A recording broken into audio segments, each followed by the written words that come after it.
You just got back into or started playing Vintage Story and it seems almost everything has changed with new blocks, mobs, mechanics and more. But no worries, easily learn to navigate Vintage Story with 10 vital tips and tricks for returning and new players. Let's start with clay, because you are going to be using a lot of it early on. When you get into clay forming, especially for bigger items like vessels or molds, don't manually place every single voxel. Use the copy and paste function. It might seem like a small thing, but it saves a ridiculous amount of time once you get used to it. Now, one material that's really important later on is fire clay. You will need it for things like beehive cones, coke ovens and eventually steel production. But getting it naturally isn't always easy. You can find it underground or in caves, always near black coal, so if you find one, it's worth checking the area for the other. But honestly, the easier method early on is just crafting it yourself. You can take red or blue clay and combine it with powder calcined flint to make fire clay without having to rely on finding it in the world. You don't have to worry about your flint supply running dry. While you are still in the Stone Age, you can also use other stones to make your tools. And one small bonus tip, if you use bone instead of a stick for your tools, you get slightly more durability. It's not game-changing, but it's a nice little boost early on. Just don't burn through all your bones. You will want some later for fertilization. Next up is peat, and honestly, this is one of the most underrated resources in the game. A lot of players ignore it, but peat is actually one of the best fuel sources you can get. For example, when you are firing a peat kiln, you only need 4 peat to fully fire it. That's basically one block of peat, which is way more efficient than using firewood, and don't even think about using coal. Peat spawns in huge patches, so it's not exactly rare. It's also perfect for firing up your beehive kiln instead of wasting a ton of firewood that could be turned into charcoal. Another important detail, peat can reach higher temperatures than firewood in a fire pit. That means you can actually use it to turn lime into quicklime, which firewood alone can't do. You can even use peat to preheat your crucible before adding coal, saving resources early on. And if you somehow end up with extra, you can sell peat bricks to an artisan trader for rusty gears, which is actually a really solid deal. So yeah, don't sleep on peat. It's insanely useful. Food has changed quite a bit, and if you are coming from an older version or you are a new player, this can catch you off guard. Berries now have a growth stage along with other changes as well, so you will have to wait longer for their harvest. Fishing also isn't the infinite food source that you want to rely on alone. Fish populations can now be depleted, so if you keep fishing on a single lake, the fish will eventually going to run out. Because of that, starting a farm early is more important than ever. Make sure to plant your berries quickly and keep an eye out on fruit trees.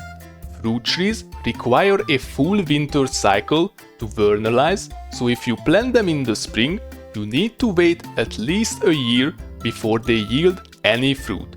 That is, if they survive, because they only have a 40% chance to grow into a fruit tree instead of firewood. Flax is especially important. You will need it for windmill sails, and now that we have large windmill sails, we will need even more. However, since we now have water wheels, you can actually delay windmills a bit and prioritize something like tailored Gumbeson armor, which is one of the best everyday armor options. Flax can now be turned into linseed oil, Watch out for your soil nutrients. Don't keep planting the same crop over and over. A simple method is fallow farming. Just let the land rest for a cycle so nutrients can recover. And if you find sylvite in soil deposits, definitely grab it. You can turn it into potash, which permanently increases potassium levels by 15%. There is also a visual and name change. So for example, a high fertility soil will turn into terra preta in name and in looks, but not in stats. Now let's talk about lighting. Oil lamps might seem like a good idea at first, but honestly, they are not worth mass producing. They give off very low light levels, which means they don't do a great job at preventing mobs from spawning around your base. Lanterns, on the other hand, are just better in every way. Even without lining, which adds another 2 light levels, they provide much higher light levels. Also, a quick warning: don't make your lanterns out of copper like I did. Use molybdohalcos instead. Try to say this word 10 times fast. It's more efficient since it's mostly made out of lead, and honestly, it just looks better too with its grey, black, rusty look. If you want lanterns, you are going to need candles, and for candles, you need honeycomb, and for honeycomb, you need bees. Bees are peculiar little creatures. You will either find them constantly without trying, or you won't see a single one forever. There is no perfect trick to finding them, just listen for the buzzing sound and keep exploring. Luckily, if you find one, there is usually more than one nearby. When you do find a hive, don't break it and don't cut down the tree. Once it's gone for good. What you want to do instead is craft a scap, place it near the hive, add a few flowers nearby, and just wait. Eventually, the bees will populate your scap, and then you can move them closer to your base. If you really want efficiency, set them up in a greenhouse. Bees actually benefit from it and will keep working a little bit longer before winter. Previously, you could use ice as glass in your greenhouse. Since 1.22, ice will melt during warm temperature. While collecting honey, bees might attack you. If they do, you can always use a dummy to absorb the damage. You will also need a lot of cattails for the scaps, since scaps break each time you harvest them. They do give you some cattail back, but not enough for a whole scap. So start gathering and planting them early. Many players don't know this. They don't need water, so you can grow them pretty much anywhere. By the way, if you want to see more vintage story content, make sure to check out this playlist that I will also link in the description below. Animal husbandry is another system that we have to look into. For capturing animals, you can use simple reed or papyrus traps for babies and reinforced crate traps for adults. Use proper bait as well. Once you have them, make sure their enclosure is properly fenced and well lit. If it's too dark, animals can actually despawn. Try to go for huge boars. They give significantly more meat, which is just more efficient. You can repeatedly milk goats and sheep from lower generations, and eventually they will give you milk, so don't give up. And with chickens, keep in mind that eggs only incubate if a broody hen is sitting on them. If you disturb the process, it gets delayed. Also, eggs left on the ground will disappear after about 2 days, so make sure you have enough hen boxes. Once you move into mechanical power, there are a couple of important things to know. First, you will need fat and resin for a lot of components. Resin only comes from certain trees, pine or acacia, and this is important. Don't cut those trees down. resin respawns over time, so you can keep coming back to the same trees and harvesting it. Trees that spawn resin are only generated during world creation, and player-planted trees won't produce resin. A simple mechanical setup, without us arguing on how efficient it can or should be, is one large gear collecting power from multiple windmills, while another large gear distributing that power to your machines. Connect everything with axles and gears, and if something doesn't line up, you can support axles with blocks to make connections easier. For involved axles, we need to use a wrench in our offhand, the desired block in our main hand, and simply, while looking at the axle, just use Shift, right-click, and the room will be sealed. For smithing, remember that some recipes are easier if you use plates instead of ingots, like making arrows, chains, or the hedge doors. While heating up the required metals, make sure to use only a single coal piece, since they can heat up the metals to working temperature. A little speedrun hack: skip the copper anvil and go straight for bronze. Don't waste 9 ingots worth of copper when that copper could be used in a bronze anvil. It saves resources and speeds up the progression a lot.